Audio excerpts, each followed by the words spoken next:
Komisi Pemberantasan Korupsi menetapkan ex-Bupati Buru Selatan Maluku Tagop Sudarsono Soilisa sebagai tersangka dugaan kasus suap dan pencucian uang.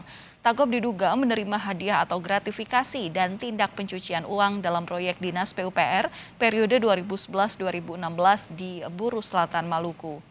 KPK menyatakan Tagop diduga menerima dana sebesar 10 miliar rupiah dari ketentuan pungutan fee sebesar 7 hingga 10% untuk tiap nilai kontrak proyek di Buru Selatan Maluku.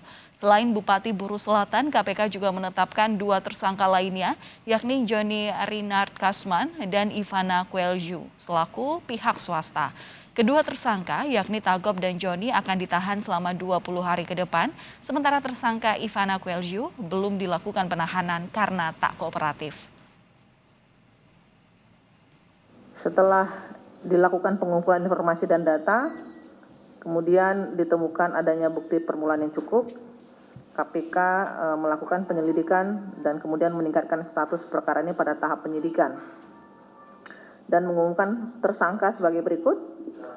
Pertama, PSS, Bupati Kabupaten Buru Selatan, periode 2011 sampai dengan 2016, dan periode 2016 sampai dengan 2021.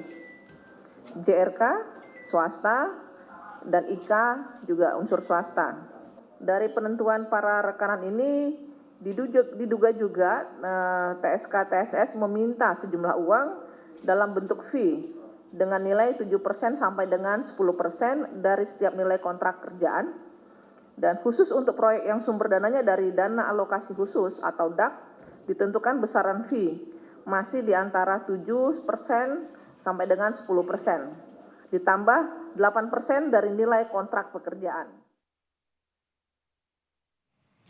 Adapun sejumlah proyek yang dipungutkan fee oleh tersangka Bupati Buru Selatan periode 2016-2021 adalah pembangunan jalan dalam kota Namrole tahun 2015 dengan nilai proyek 3,1 miliar rupiah.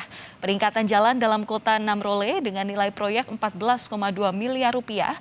Peningkatan jalan ruas UAMSISI SP Namrole dan Mohe dengan nilai proyek 14,2 miliar rupiah dan proyek peningkatan jalan ruas Waimulang Biloro dengan nilai proyek 21,4 miliar rupiah.